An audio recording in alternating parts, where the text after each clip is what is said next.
Morning students. आज जो है हमने पार्शियल फ्रैक्शन का कल तक हमने कंप्लीट कर लिया था लगभग। अब उसमें कोई नया क्वेश्चन नहीं है, थोड़ा सा इसमें कुछ चेंज क्वेश्चन में आ सकता है, थोड़ा सा चेंज है, ज़्यादा कुछ खास नहीं है।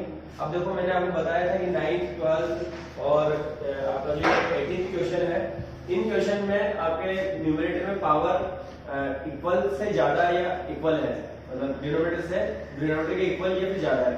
तो ऐसे केस में हम क्या करना है, हमें डिवाइड करना होता है। मैंने बता ही दिया था आपको कल ही, ठीक है। तो अब देखो इस तरह से आपका 12th क्वेश्चन, वैसे मैंने आपको होमवर्क के लिए कहा था, आपने कर लिया होगा, और फिर भी अगर डिवाइड करने में कोई प्रॉब्लम आ रही है तो फिर देख लो। यहाँ पे मैं ओनली डिवाइड करके इसको अरेंज करके दिखाऊंगा, पूरा सोल्व नहीं कर रहा हूँ आज, ठीक है। इस तरह से 15 क्वेश्चन को पूरा सोल्व नहीं करूंगा, केवल इसका अरेंज दिखाऊंगा किस तरह से आपको करना है। देखो अगर आप इसको डिवाइड कर लेंगे, ये रफ में करेंगे डिवाइड कि x³ प्लस x प्लस 1 को हमें डिवाइड करना है x² माइनस 1 से, ठीक है। x² को x³ से डिवाइड किया तो x टाइम x को आपस में मल्टीप्लाई किया तो ये x³ माइनस का x, साइन चेंज करेंगे, ये माइनस ये प्लस, ये तो कैंसिल, ये आपका 2x प्लस 1। अब देखो जो रिमाइंडर है, रिमाइंडर की पावर जो है, रिमाइंडर में मैक्सिमम पावर डिवाइजर से कम हो जानी चाहिए।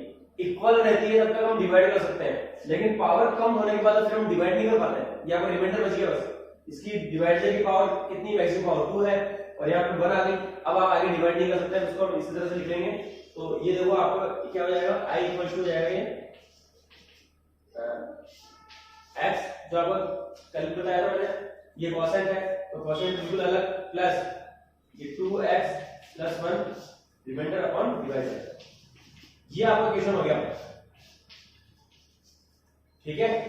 और अब आप इसका इस वाले पार्ट का तो डायरेक्ट इंटीग्रेशन कर लोगे x वाले पार्ट का, और इसमें हम पार्शियल फ्रैक्शन अप्लाई करेंगे। तो इसके लिए हम पहले इसको x² माइनस 1 को हम लिख सकते हैं x plus 1 and x minus 1, ठीक है। अब आप इस वाले पार्ट का पार्शियल फ्रैक्शन कर लोगे, ठीक है ना। एक बार a upon x plus 1 plus b upon x minus 1, clear है। तो इसका पार्शियल फ्रैक्शन करके वो आगे आप सोल्व कर लेना, बिल्कुल सीधा सा, जैसे बाकी सारे क्वेश्चन वैसे ये वाला क्वेश्चन इजीली सोल्व हो जाएगा। इसका तो डायरेक्ट आपका x² प्लस अपॉन 2 हो जाएगा, ठीक है।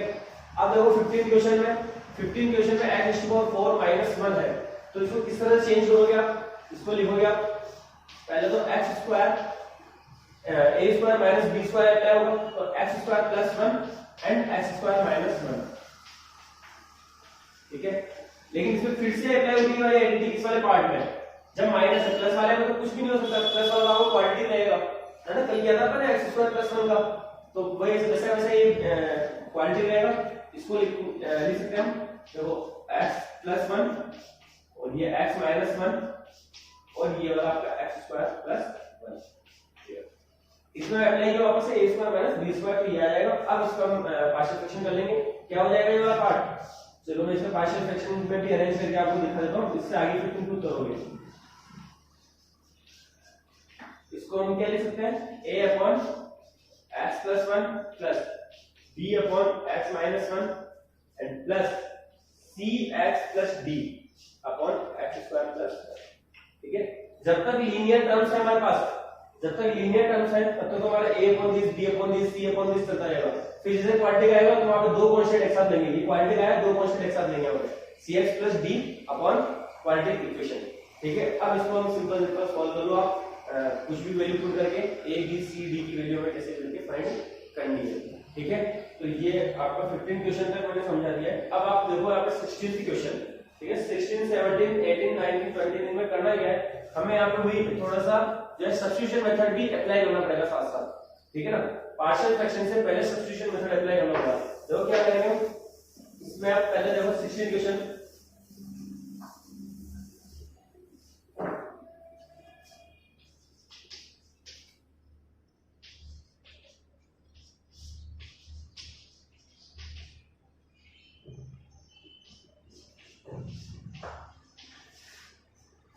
इस तरह से ये गिवन है आपको, x⁴ या n है,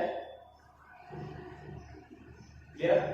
तो अब देखो कैसे यहाँ पे हमें सोचेंगे कि यहाँ पे x⁴n है, ठीक है। पहले सबसे पहले जो क्वेश्चन आपके सामने आएगा, हमें अभी फिलहाल ये सोचो कि आपके पास कोई मेथड है, पता नहीं कैसे करना है। तो सबसे पहले अगर इक्वेशन सामने आएगा तो हमें दिमाग में क्या आएगा कि कुछ ना कुछ सब्स्टिट्यूट करते हैं, ठीक है। तो x⁴n+1 को अगर आप सब्स्टिट्यूट करते हो t से, तो इसका डिफरेंशिएशन क्या होगा, x⁴n-1 n dx = dt। अब अगर ऊपर आपके न्यूमरेटर में अगर x⁴n-1 हो आ जाए तो फिर हम सब्स्टिट्यूट कर देंगे। तो एक बार इसको अरेंज करने की कोशिश करते हैं इस तरह से। तो देखो ये हो गया आपका x⁴n-1 से मैं न्यूमरेटर और डिनोमिनेटर में मल्टीप्लाई कर रहा हूं। तो न्यूमरेटर में किया तो आपका देखो x⁴n-1 और डिनोमिनेटर में करेंगे तो ये x⁴1 तो पहले से ही है और n-1 से और करेंगे तो ये x⁴n और x⁴n + 1। क्या ये हो सकता है, कुछ भी नहीं किया, मैंने x⁴n-1 से न्यूमरेटर और डिनोमिनेटर में मल्टीप्लाई किया, ठीक है। अब आप सब्स्टिट्यूट कर दो, इस वाले पार्ट को t कर लेते हैं या फिर इसको भी कर लो, किसी को भी इसको कर लेते हैं, x⁴n को करते हो गुड x⁴n = t। तो ये आपका n × x⁴n-1 dx dt। Now t i हो जाएगा आपका, देखो यहाँ पे dt अपॉन ये जाएगा t 1/n भी आएगा t + 1, ये वाला पार्ट होगा। तो ये हो गया आपका 1/t × t + 1। अब तो हम इसका पार्शियल फ्रैक्शन अप्लाई कर सकते हैं, ठीक है। तो इसका ये काम तो सीधे सीधे आप कर सकते हो, वही आप लोगे इसको नाउ 1/t × t + 1 अलग से लेंगे तो a/t, दो लीनियर हो गए ना यहाँ पे मल्टीप्लाई में, ठीक है ना, t × t + 1। तो एक बार a/t + b/t + 1 मल्टीप्लाई कर दो इसको इधर, तो देखो क्या हो जाएगा,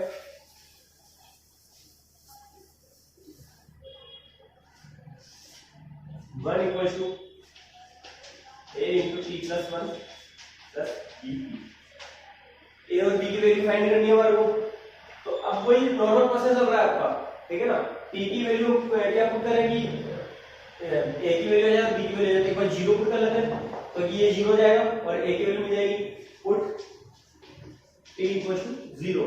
तो देखो ये a = आपका 1 हो गया, यहाँ 0 पुट करेंगे तो ये a = 1। फिर पुट t = -1 पुट करते हैं तो ये वाला पार्ट 0, वहां -1 पुट करोगे तो -b = 1, ये माइनस b हो जाएगा तो 1 एंड b = -1, ठीक है। नाउ i =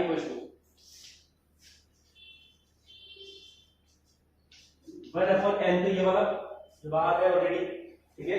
और इसके प्लेस पे क्या लिखेंगे हम, ये वाला पार्ट लिखेंगे, a का मतलब 1/t एंड -1/t + 1,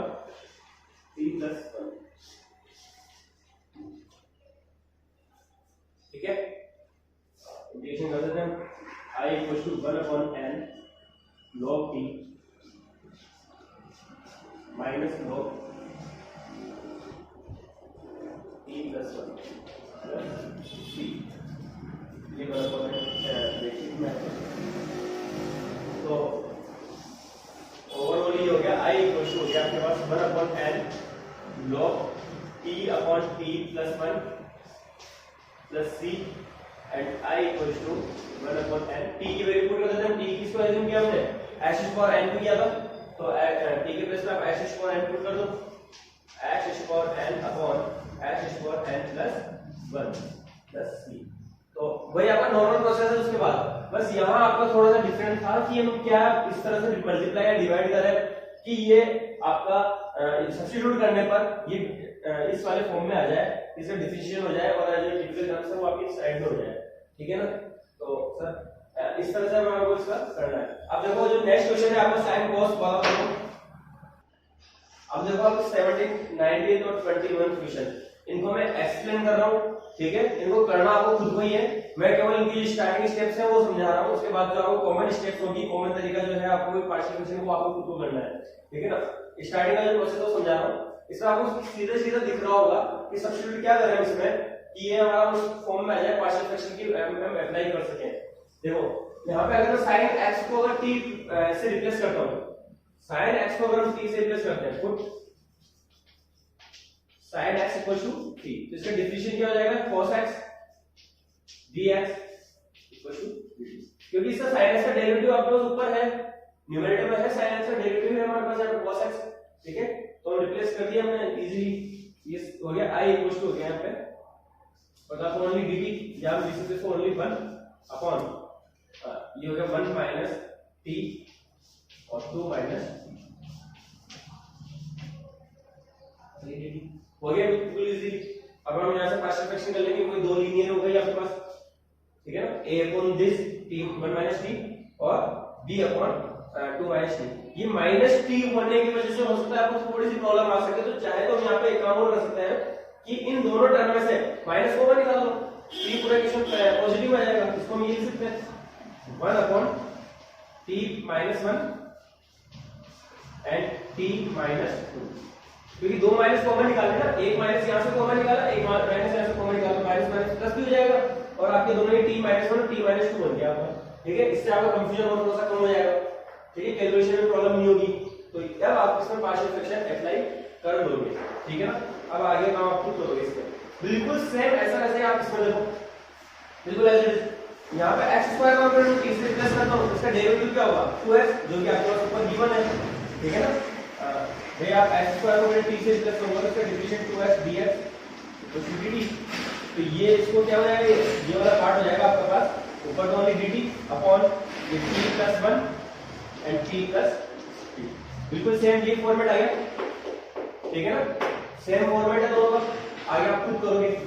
अब ये वाला पार्ट आपका 21 equation 1 upon e raise to power x minus 1, क्या करोगे यहाँ पे, अब देखो अगर मैं e raise to power x minus 1 को t से रिप्लेस करता हूँ तो इसका डेरिवेटिव आएगा e raise to power x only, ठीक है ना। ये कंडीशन आएगी अगर हम e raise to power x minus 1 को अगर t से रिप्लेस करते हैं तो ये कंडीशन आएगी, लेकिन अब हमारे पास न्यूमरेटर में e raise to power x है ही नहीं, वो होना चाहिए यहाँ पे, ठीक है ना। तो ये क्या लिखा हुआ है, इस तरह से लिखा हुआ है, न्यूमरेटर में e raise to power x नहीं है,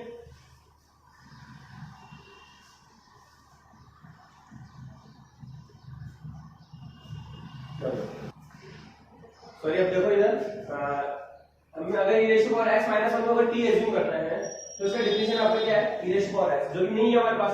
तो अभी जैसे हमने पिछले वाले क्वेश्चन में किया था, ठीक है, जिस तरह से हमने 16th क्वेश्चन में भी किया था x to power n minus 1 से ऊपर नीचे मल्टीप्लाई करके, उसी तरह से यहाँ पे मल्टीप्लाई करते e raise to power x है।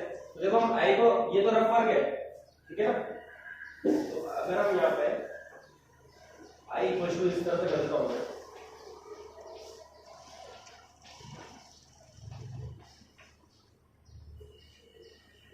e raise to power x से मैंने न्यूमरेटर और डिनोमिनेटर में मल्टीप्लाई कर दिया।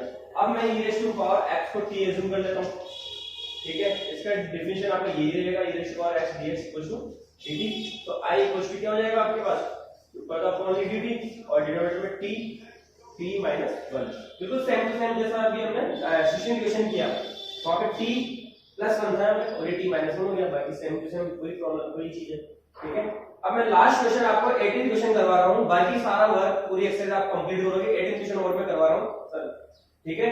अब बाकी पूरी एक्सरसाइज 20th में भी है, 20th में आपके x टू पावर 4 माइनस 1 है, जो कि मैंने अभी समझाया 15th क्वेश्चन में, x टू पावर 4 माइनस 1 को कैसे एक्सपेंड करोगे, फिर उसके बाद वही सम सारा काम आप a upon this b upon this c upon this dx plus e तक जाएगा ये आपका, है ना। अब 18th क्वेश्चन करवा रहा हूं लास्ट। देखो अब ये 18th क्वेश्चन जो है ये बहुत ज्यादा इंपॉर्टेंट क्वेश्चन इसलिए है क्योंकि एक थोड़ा सा इसमें पैटर्न थोड़ा सा चेंज है, ठीक है ना।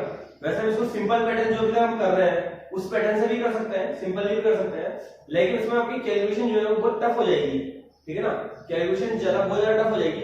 तो इस क्वेश्चन में क्या है, इसी तरह का एक मिस सीएस में 14 क्वेश्चन है, मैंने देखा मिस सीएस का 14 जो क्वेश्चन है वो इसी पैटर्न पे होगा।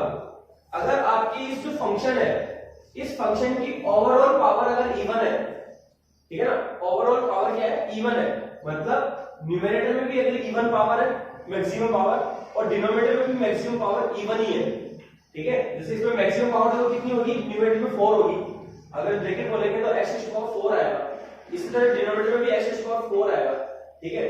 तो इवन होना चाहिए बस, ये ध्यान रखना है, इवन होगा तो ही हम ये प्रोसेस अप्लाई कर सकते हैं।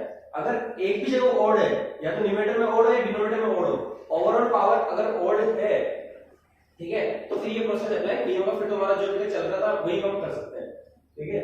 लेकिन अगर ओवरऑल पावर अगर इवन है, न्यूमरेटर भी इवन पावर है मैक्सिमम पावर, और डिनोमिनेटर में भी मैक्सिमम पावर इवन है, तो हम ये प्रोसेस अप्लाई कर सकते हैं। और वो क्या है कि पार्शियल फ्रैक्शन के लिए हम x स्क्वायर को जो है वो t से रिप्लेस करके कर लो, ठीक है। तो इससे हमारी कैलकुलेशन बहुत इजी हो जाएगी, बहुत ज्यादा इजी हो जाएगी।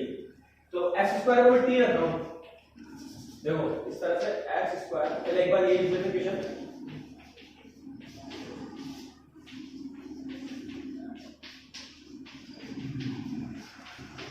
यहां दो चीज ऑब्जर्व करनी है आपको। एक चीज तो ये है कि न्यूमरेटर और डिनोमिनेटर की पावर इक्वल हो रही है, ठीक है, तो आपको यहाँ पे डायरेक्ट पार्शियल फ्रैक्शन में अप्लाई कर नहीं सकते, आपको लॉन्ग डिवीजन इसमें अप्लाई करना ही पड़ेगा। दूसरा प्रोसेस, दूसरी चीज क्या ऑब्जर्व करनी है कि ओवरऑल पावर जो है इवन है, न्यूमरेटर की पावर भी इवन है और डिनोमिनेटर की पावर भी इवन है, ठीक है। तो हम ये प्रोसेस अप्लाई कर सकते हैं। करना क्या है, मैं x स्क्वायर को मैं t रख रहा हूं, केवल ये काम पार्शियल फ्रैक्शन के लिए ही करना है, ओनली पार्शियल फ्रैक्शन के लिए, हम इंटीग्रेशन में नहीं रख रहे हैं इस t को, ठीक है ना, इस t को इंटीग्रेशन में नहीं रख रहे हैं। t की जगह कुछ और ले लो ताकि कंफ्यूज नहीं हो। चलो t ले लो, y ले लेता हूं t की प्लेस पे, ताकि आपको कंफ्यूजन नहीं होगा। मैंने y ले लिया, आपने y प्लस 1 रख लिया x स्क्वायर में, ठीक है।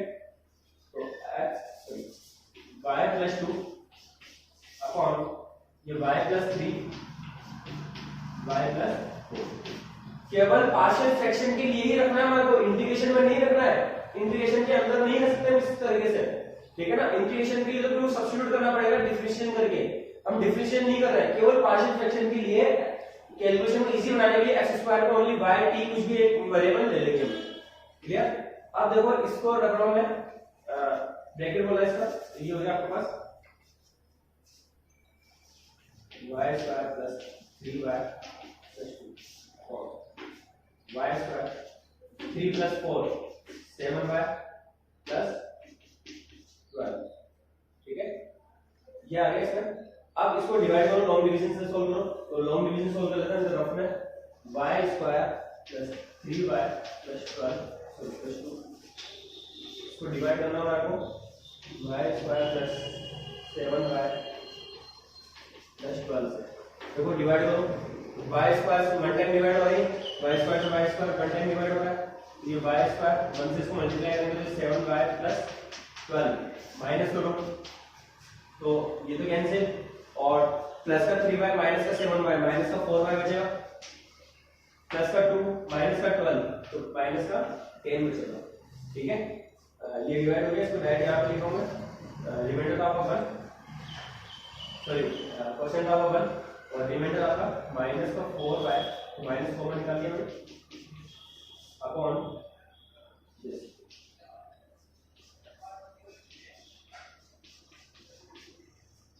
ठीक है, ये बचा आपका।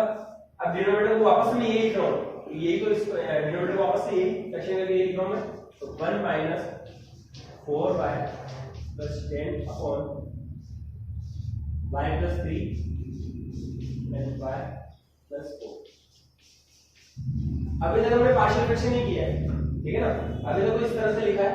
अब इसका पार्शियल फ्रैक्शन करेंगे, इस वाले पार्ट का हम पार्शियल फ्रैक्शन करेंगे, तो क्या करेंगे इसमें,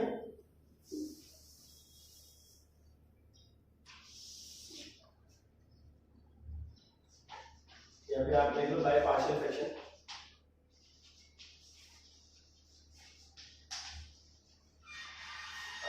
फोर बाय प्लस 10 अपॉन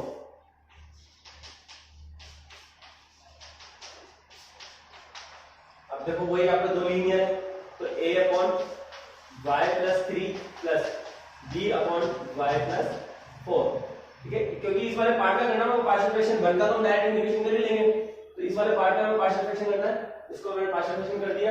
अब 4y plus 10 equals to a into y plus 4 and plus b into y plus 3, ठीक है। a और b की वैल्यू निकालनी है, एक बार हम क्या पुट करें, -3 पुट कर देते हैं, एक बार -4 पुट कर देंगे, तो पुट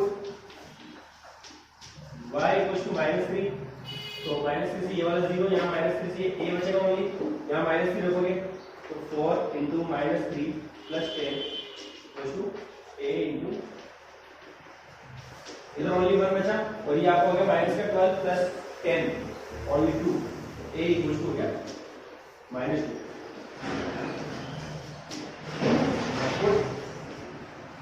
y इक्वल टू -4। अब की बार इसको जीरो करेंगे, y b की वैल्यू निकालेंगे तो ये हो जाएगा -1, यहाँ -4 into -4 plus 10 equal to b -4 plus 3।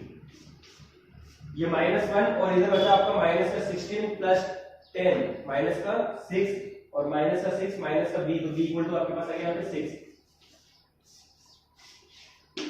ठीक है, अब वापस हम आ जाते हैं क्वेश्चन पे। i इक्वल टू क्या हो जाएगा, as i equal to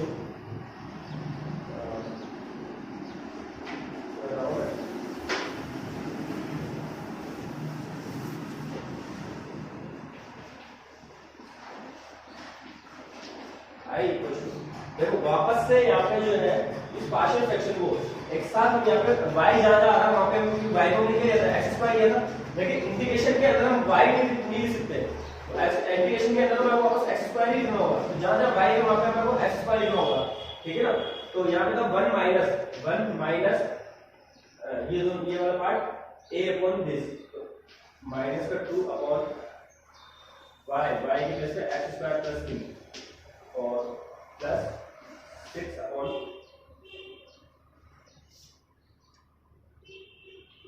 x square plus 4।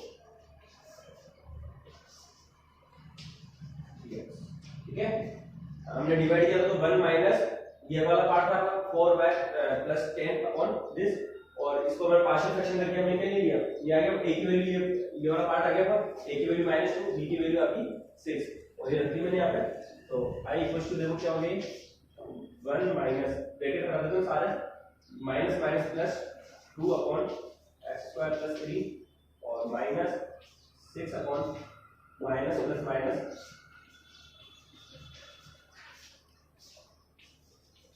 अब इसका इंटीग्रेशन कर लो आप 1 का आपका only x plus 2 upon this, तो यहाँ पे tan इनवर्स वाला एडिटिव ले ली तो ये हो जाएगा 1 upon √3 2 upon √3 tan inverse x upon √3 minus 6 upon 2 tan inverse x upon √3 plus i equal to आपका x plus 2 upon √3 tan inverse